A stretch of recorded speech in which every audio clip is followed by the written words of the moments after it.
Thank you for tuning in to our second series of Breadcrumbs podcast with me, your host, Barbara Smith. Gather around with your little ones because it's kids' story time. Hello, boys and girls, moms and dads. Thank you for joining me today. We're going to talk one more time about Moses. Well, maybe other times. We don't know. Moses lived a long time and he did a lot of great things for God. But picking up from our story that we finished last time, wondering if he actually did fulfill God's purpose for his life, let's find out today. I wanted to tell you as well today that when God needs to get your attention and he's ready for you to do the big job that he's called you to do, he will know how to get your attention and he will talk to you and let you know what to do. And this happened with Moses. Moses was in the desert tending the sheep of his father-in-law, remember? And he was doing that day after day after day. And one day he was out there and he looked over and saw a bush burning. But the bush wasn't being burned up. It was just kept on burning and burning. And he was curious and curiouser. And he said, let me go see what's going on with this bush.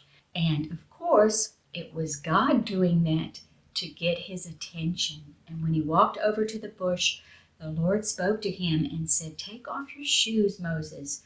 You are on holy ground, meaning that you are in my presence.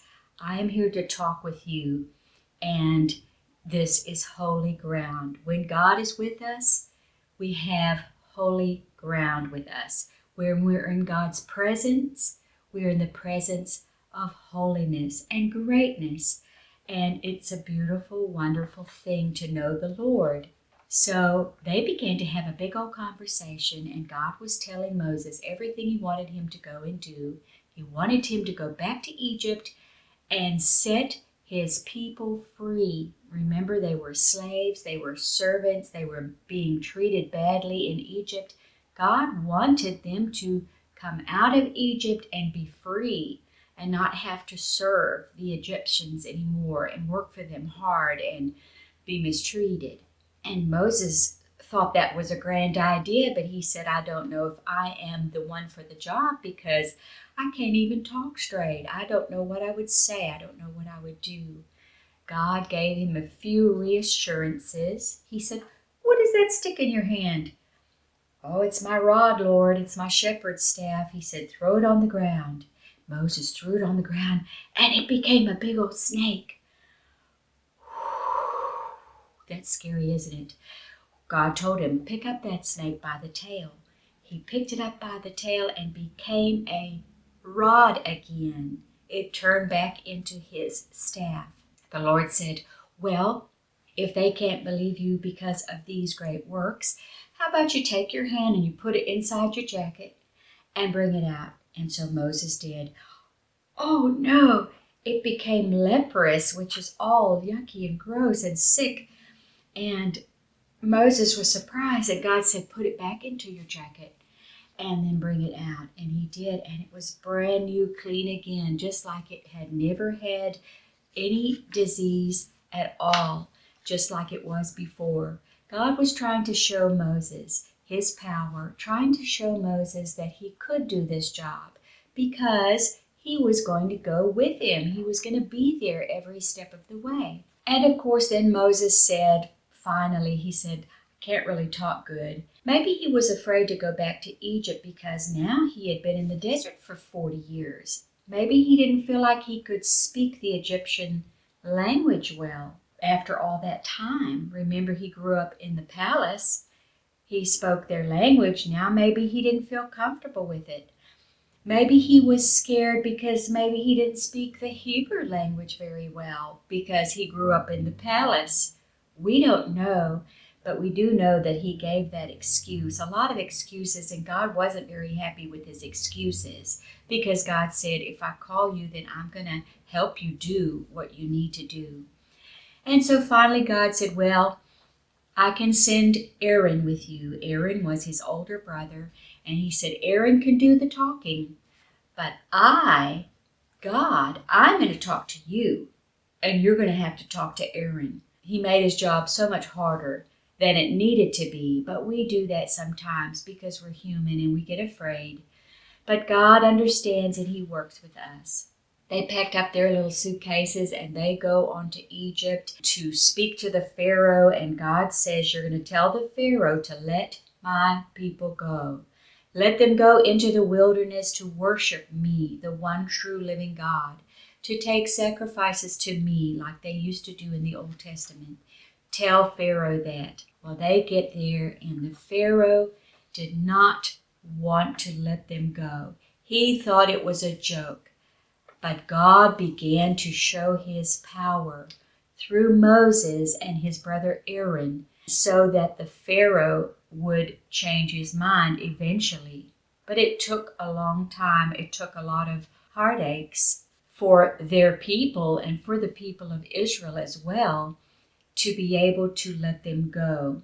So first of all, He said, if you don't let my people go, I will turn the rivers into blood. Picked up a bit of water out of the river, put it on the ground, it turned into blood. Oh, gross. That's nasty. Plus, everybody had to wash themselves in the river. They had to wash their clothes in the river. They had to drink from the river. And now it was turned to blood. Oh, what would they do? Pharaoh thought it was a joke. He said, my magicians can do that too. That's nothing. So they turned, the water was back into water, and the magicians came and they did the same thing. God and Moses had a talk again, and He said, we're going to bring plagues upon the people. So the first plague was frogs. Frogs, hoppity hop, hop, hop, green frogs, slimy frogs everywhere. You go to get a cookie from the cookie jar and there's a frog. Ugh, awful. And they said, take the frogs away. But lo and behold, guess what? My magicians can do that too. Well, the magicians were able to do several of the first plagues. They had lice and mosquitoes and gnats. Some people call them different things, but the Bible calls it lice that they were plagued with next. Finally, the Egyptian magicians couldn't do what God was doing. They kept trying, and they couldn't do it because God is almighty. And God began to protect His people from these plagues too. The Bible says that in the land of Goshen, down the road where the Israelites lived, they did not get all of these plagues, but the Egyptians began to get more and more plagues. Awful things. Let's see here. Flies were next. Flies everywhere. I hate it even when I have one fly. The other day I had a fly in my office and I kept having to do this, and I was on a meeting and I'm like, oh my goodness, there's a fly in here. And it drives you crazy. Can you imagine the whole room being full of flies? The bathroom, the living room, the kitchen, you go everywhere. There's nowhere that you can go. You can't escape the flies. That would drive you just crazy. And Pharaoh said, take away these flies. Tell your God to take away these flies, and then I'll let your people go, and I'll let them go and sacrifice. God took away the flies, but Pharaoh said, I'm not doing it. He lied. He went back on his word. Then God sent another plague where their cows and their sheep, all of their livestock began to die. And that's bad, isn't it? Because, we eat cows, we call it beef, or we call it a hamburger, and we eat pigs, and we call it pork chops, right? We eat chickens. We eat these things. That's our food, and that was their food, and they began to die from diseases, and they were going to starve. And the Pharaoh said, take it away, stop it, make God stop it, and God did. But then Pharaoh wouldn't let the people go. Then God said, well, let's send boils and sores and ickiness on the people. Everybody got so sick and they got these big sores all over their body and they hurt so badly. They couldn't get rid of them. There was nothing they could do. The Pharaoh said, we can't stand this. It hurts so bad. We're in such pain and agony. We can't go to work. We can't do what we need to do. Tell your God to take this away. And Moses did, and God took the boils away. And Pharaoh said, I'll let the people go. And he didn't. He was just lying and lying. Next, God sent hail on the land for days and days, just big old hailstones. I don't know if you've ever seen hail, like big old balls of ice falling from the sky, but it can be very destructive to cars. It can make big old dents in cars. It can destroy your houses, your roofs. If it hits the people, it can hurt them. And also they couldn't go to work because of the hail and the rain. Pharaoh begged and said, ask God to take this away. We can't stand this. We've got to go to work. This is ruining our crops. I'll let the people go. I'll let them go and sacrifice to their God. So God stopped the hail, and Pharaoh said, no, I'm not letting you go. Every single time he said, no, I'm not doing it. Then God sent locusts. Now locusts are kind of like a grasshopper type thing, but they eat everything. If you have a stalk of corn, we eat corn. We need corn to make flour, to make bread, to make all the delicious biscuits our moms and grandmas make with that nice chocolate gravy that they make in Tennessee. I've never seen it anywhere else. And so we need corn, but the locusts came in just whew, all of these locusts coming, big old swarms, constantly and eating everything, all of their crops, eating it all up, so there was none left for the people to eat. We eat corn too, and we make all kind of things from corn, but the locusts were eating all of their crops.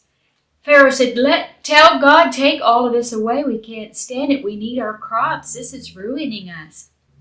So God did. He took the locusts away. And then the ninth plague was darkness. God brought a great, great darkness, like on a night where you can't see any stars, you can't see any moon. It's just pitch black. And of course, they didn't have electricity like we have. They couldn't just flip on the light. They were just in darkness for like 3 days and 3 nights, just going on and on and on, just dark, dark, dark. They couldn't go out to work. They couldn't live their normal lives because it was just darkness, darkness, darkness, and they weren't used to that. We aren't used to that either. So finally, Pharaoh says, ask your God to take away this darkness, and I will let the people go. And he lied again. Well, last but not least, God was fed up with this. He was showing his power, and then the Pharaoh would not let the people go. But of course, God knew what he was doing. The Bible says that God hardened Pharaoh's heart, made him mad at God, made him mad at the people, and said, no, I'm not going to let you go. Because God wanted to keep showing how powerful he was. At the very end, the very last plague was very, very sad, but very important to show God's power. And that was where God made all of their firstborn babies to die. Now what happened was God told the people of Israel, the people in Goshen down the road, this is the night that you're going to be able to leave. This is the night you're going to be set free. I want you to go and make a sacrifice, kill a lamb, make your lamb roast, put your seasoning on it, make it delicious. This is going to be your delicious last meal. And then you take some of the blood of that little lamb in a little dish, and you take it and you put it on the top of your doorpost. When you're going in the front door, put it up there on the doorpost. Put it on the sides over here so the blood of the lamb can really be seen really nicely. So they did that, so they had to put the blood on their doorposts. They had to fix the food, the lamb to eat, and they had to eat it all. All of the lamb that they prepared, they had to eat it all. And if it was too much, if it was too big, they would ask their neighbors, You guys don't kill a lamb over there in your house. You come and have dinner with us and stay with us in our house, so that all of the lamb could be finished. And so they obeyed God. They went that day and they asked their Egyptian friends, they said, do you have a necklace you could loan me? I've got a special occasion. Could you give me some? I love those golden earrings you're wearing. Could I borrow those? Oh my, that's a beautiful golden plate. Do you think I could use that for my meal tonight? Can I borrow it? I'll bring it back to you in the morning. And God had told them, borrow all of these things, silver and gold, and borrow it from the Egyptians, because when you leave, you're taking it with you. And God was going to bless them that way. God was going to give them great riches by doing that. So the Israelites down in Goshen, they do everything that Moses told them to do, that God had spoken to him, and they get all of their borrowed stuff, they get all of their things together, they get their donkeys all packed up, their little satchels ready for their trip. And that night, all of the firstborn of Egypt, and anyone that didn't have blood on their doorpost, their firstborn children were going to die. Lo and behold, the sun went down, the sun set. The Israelites were down in Goshen eating their lamb, putting the blood on the doorpost. When they were done, finished all of their lamb, they laid down to go to sleep. The Egyptians, the sun went down, they all went to their beds and lay down and went to sleep. And when they woke up, there was a big, huge cry and mourning in the land. Mourning means that you're sad and you're weeping and you don't believe what has happened, and you're moaning and groaning because you've lost a loved one. And that is what mourning is. And they began to groan and moan when they woke up and saw their firstborn child dead. Some of them were babies. Some of them might be grown men. Some of them might be teenagers. Because remember, if you have any older brothers or sisters, they're born before you. So the firstborn means whoever the oldest brother is, the oldest child in your family, that was the one that was going to die. Sometimes we think that might be cruel and that God was not being fair, but God had given the Egyptians many, many, many chances, didn't he, to let his people go and leave and go and worship him, and they would not let the people go. So they were out of chances, and God gave them a really big plague, the plague of the death of their firstborn, to show his power, that he was the one true living God and that he was almighty. And the Pharaoh's son died as well. And the Pharaoh came to Moses and said, get out, take your people, go and worship your God. He was so angry and in mourning that he just said, go and leave. And the people did. Not just the men, everybody left Egypt. All of the Israelites. There were millions of them. And so they began their trek and they left Egypt. And this means, at the end part of this story, that yes, our answer is yes, Moses did fulfill the purpose of God in his life, because God wanted him to go to Egypt and set his people free, and he did just that. He was 80 years old, and he led them out of Egypt with all of their cattle, all of their goats, all of their lambs, all of their piglets, their donkeys, and their bags were packed, and all the stuff that they borrowed from the Egyptians, and they left. They were free from the Egyptians. Now, there are a lot more stories about Moses on that trip that they took, because Moses lived to be 120 years old. So that was 40 more years. Wow, that's old. He was ancient when he died.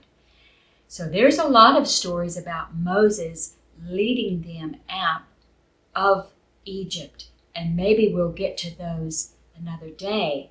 But yes, he did fulfill the purpose that God had for him. God did get his attention when he needed him to go and do a job for him. When God is ready for you to do a job for him, he will get your attention. He will tell you exactly what to do. He will tell you how to do it, and he will be with you.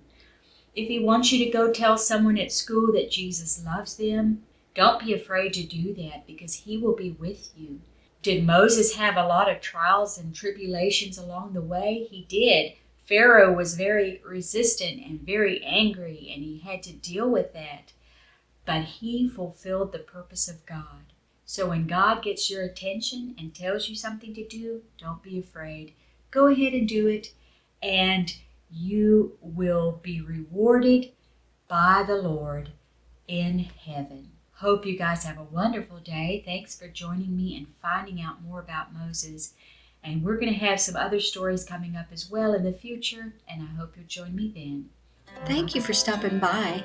That's all for today. Don't forget to like and subscribe and share with your friends. Until next time, bye-bye.